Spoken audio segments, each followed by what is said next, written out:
Hi, I'm Dorothy, and usually I do cooking tutorials. However, we are in the heart of the coronavirus shutdown, lockdown, isolation, whatever you want to call it. So I know there's a lot of people doing cooking videos out there on how to cook from the freezer, and I will do some of those, but I thought it might be helpful to show you how to grow your own vegetables, starting from seed. Not only would it provide something for you to do, a project, but it would provide you in the summertime with some of your own food, which who knows where we're going to be by the time summer comes. It's March 21st today. It's also a great project to do with kids. Now, I've been starting my own vegetables and fruits and herbs from seed since 1998. And I do it for both to sell at the farmers markets, our local farmer market here in Minnesota, but also to grow produce for our family to eat. We have about 23 acres, and this shop is, it's small from a farming standpoint, but it may be big from just a family standpoint. The principles of starting from seed are going to be the same, no matter how big or how small. So in order to help make it a little bit more scaled down and understandable for you, I'm going to bring my husband in, and I'm going to show you some of the basics of starting seeds and some of the tips that will get you a long ways to success. I'm having him here because he doesn't know much about this. He drives the tractor, but he doesn't do anything else on the farm. He's got his own job. So I'm the farmer. I think maybe some of his questions might be helpful to you as we go through this. So today it's all about seed starting, and the next video will be about potting up and putting them outside and hardening them off. Okay? All right. Hello, I'm Chris Steinbrook. I'm a tractor driving idiot who doesn't know anything about planting, even though I grew up from the time I was 4 years old planting plants, seeds, that kind of thing. Okay. All right, this is my husband, Chris. He's going to ask some questions as we go here. Okay? First up are the seeds. Now, I'm only going to be showing you tomatoes, peppers, and squash today, because that's what I grow now. However, I used to grow a lot of different things, perennials, herbs, all that kind of thing. And it's important that you decide what you want to grow and then read the back of the seed package, because each one is going to be a slightly different germination time, etc., etc. For example, the peppers, which are these down here, we live in zone 4 to 5, and I started these peppers the second week in February. And that's just based on when I know the soil is going to be warm enough that I can plant them out. So that's them at about 1 month old. The tomatoes, and they take a long time, peppers take a long time to germinate. They take sometimes 2 weeks. The tomatoes are here. I started them in middle of March, and they don't take as long to germinate, maybe 4 or 5 days, sometimes a week. Okay, so that's the first thing. Decide what you want to grow. The squash I have not planted. And the squash, you don't really need to start squash from seed if you live in a warmer climate. The reason I do is 2 reasons. I like to give them a head start because some squash take 100 days before they're ripe. So I want to get them in the ground. But secondly, and more important, they have big leaves, and they will outcompete the weeds if you get them in early. Okay? So today I'll show you how to start the squash. Don't you think it's also important that they know how many, or have an idea about how many plants they want? How many? Yeah. Yeah, as you can see, you're not going to want this many plants. But the squash, they all vary a little bit. My favorite squash are the heirloom squash. This one I can't pronounce, but this is the Cinderella pumpkin, which is an heirloom squash. There are not very many pumpkins or squash on this vine, so I will probably plant I don't know, 6 or 7 of these out so that I can make sure and get enough. Whereas the spaghetti squash, they grow like crazy and I get all kinds of plants to one. So if you were going to say, I want to start with X number of plants to get this many to put in the ground and this many to grow, what percentage should they overshoot by? For starting the seeds? Yes. Most of my seeds are 100% germination. Well, and then do they all live to the end? Now they do. Maybe they didn't in the beginning. So that's a good point. You probably should, if you want 4 squash plants to put out, you should probably start twice that many, I would guess. With 8. Yeah, start with 8, yeah. Because you never And know. that relates to how many seeds are in a pack. Right. And usually I buy my seeds from the catalogs where you get more seeds per packet, but if you buy them at the store, they'll tell you how many. A couple other things on that, on germination. Everything germinates a little slightly differently. The peppers, when you start the peppers, people get really frantic if the little cell starts to dry out and they think it's going to die because it's too dry and they don't see any seeds. Myself included. In fact, this year they took almost 2 weeks to germinate, so I ended up ordering more seeds because I thought they weren't going to. They did, and it's more important to it's harder on the plants to overwater when they're young than it is to underwater because then you'll get root rot. So if you overwater these little tiny cells because you just want to make them healthy, you'll end up not doing them a service. So as far as equipment goes, I use these, I cut these, I get them at garage sales for tags. You want to make sure you tag everything if you have things so that you know what you're growing. I use a permanent marker, cut those, put them in tags. These are vinyl blinds that go on the window. Yes, they are. Take them apart. I mean, if you have access, you can buy these. But since we're all in lockdown, you know, and if you have some of those, that would be great. Anything that is going to keep the permanent marking. So you need something to mark them with. You'll need some kind of water source and some dirt or soil. It's not called dirt. I started with all organic soil. I tried it with the soil from outside. This is the best. Miracle Grow potting soil, not compost, not anything, potting soil for the little things and moisture control. It's just the best way to start it. Now, if you want to be organic, you can, you know, when you go outside and plant them outside, that's a whole different thing. So we need to put some dirt in here.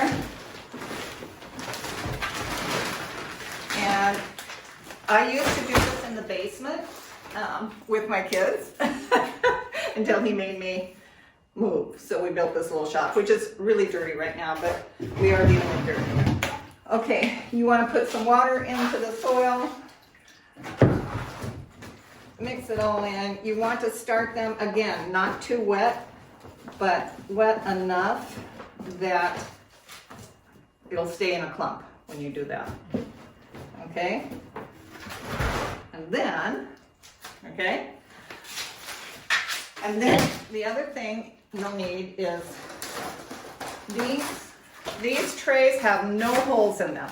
And when you're dealing with grow lights and electricity and stuff like that, or even in your basement floor, you don't want holes in here. You don't want it to drain unless you have something to catch it. So when I start them with no holes. Now, once I start taking them outside, I transfer them into containers, or I move them into these that have the holes so that they can drain outside. Okay? Because you don't want them sitting in water. Plants do not like to sit in water, whether they're tiny or big.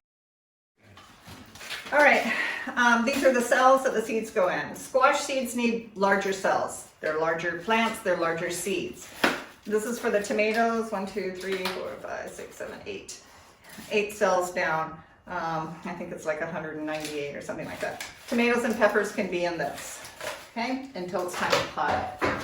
So the only thing you need to know here, so I'm going to put this inside of one that doesn't drain.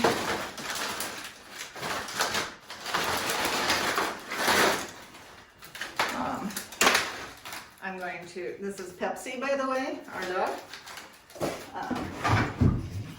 And I'm not gonna do this whole thing, but basically you fill these up and then you drop it so that it settles, because if it's too fluffy and you put the seeds in, it'll just, it doesn't work. You need it to be settled.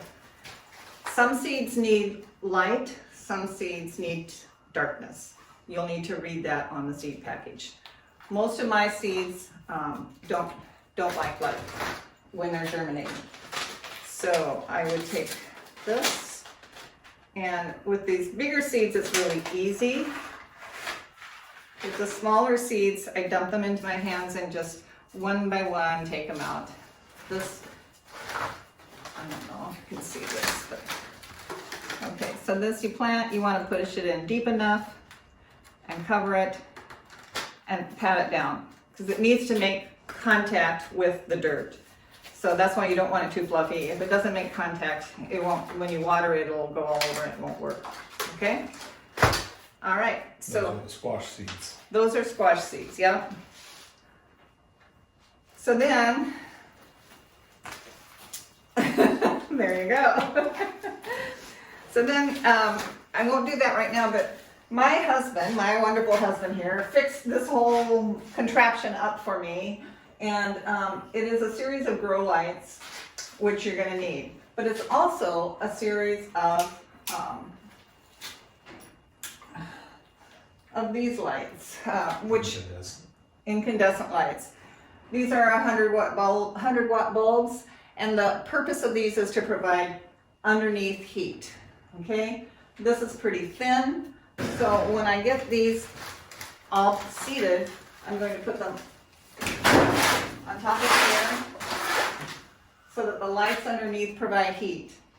And then while they're germinating, you want heat in the room also. I think around 70 degrees is the best. And then once they've germinated, you put them under the lights to get them growing, so they go, like when you grow in a windowsill, things get crazy, you know, really long-legged stems, really weak. The purpose of the lights is to keep them strong, stocky, and sturdy. Okay, so these are gonna take probably about a week to germinate, and then I'll take them down, I'll put them under the lights, I'll start potting these up into bigger pots by that time, and then they're gonna start going outside. What's the temperature have to be when you're taking them outside? Yeah, that's really important. Hardening them off is kind of tricky, and they do need to be hardened off. If you take them straight from this environment and plant them in the ground, they'll just wilt right away. So you have to gradually take them outside when it's ideally like an hour the first day, maybe, I don't know, 5 hours the next day. It should be cool and shady, but not cold. And not cool is 60? 60, 60 would be good. The other thing to know while you're, I mean, you may not have access to this, but if you can get a fan, turn a fan on, especially for the tomatoes. Tomatoes like to be roughed up a little bit. If you don't have a fan, you can run your hands over them like this. It helps strengthen them to get some kind of resistance going on. I turn on the fan up here so that the whole thing. So once everything is germinated, I turn off the heat in here. I keep it at about 60. I turn the lights on. They're under the lights, not 24 hours, because they do need some darkness. So set the lights, turn the heat off, turn the fan on to strengthen them, and then let them grow until it's warm enough outside. And that will be the next video, it's hardening off. Okay? So if you're doing herbs and little tiny seeds, they're gonna take a lot longer to germinate. Just know that. Some things take, you know, a month to germinate.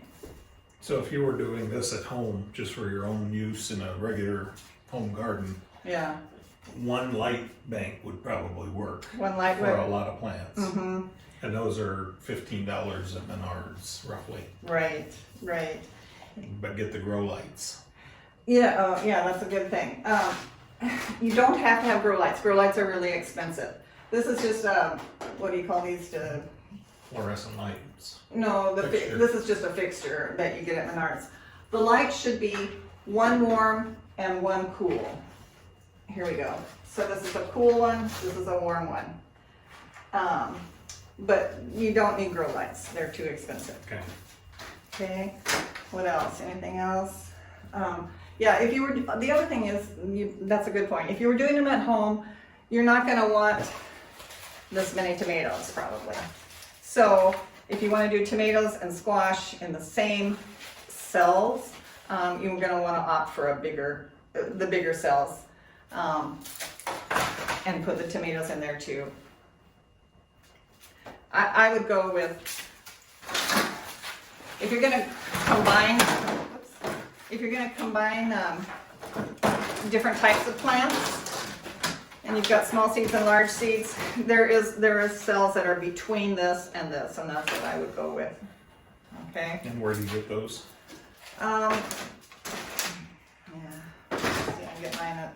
Probably most nurseries, huh? Yeah, nursery should have them. I get mine from, I don't know, farm supplies. Some people use, just little containers, cottage cheese containers and that kind of stuff, which is when you're teaching kids, a lot of people will opt for that. I don't recommend it. They tend to hold the water, and that's when you get the root rot. If you don't have good drainage, and oftentimes they're too big. You don't want to put a little tiny seed into a great big container.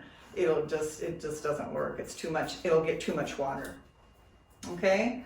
So, if you have questions, comment below, ask me the questions. I'll come back on and I'll answer them, and I'll try to do one video a week so we can get this process going here, and you can have wonderful food come summertime. And eventually, you'll see me on my tractor.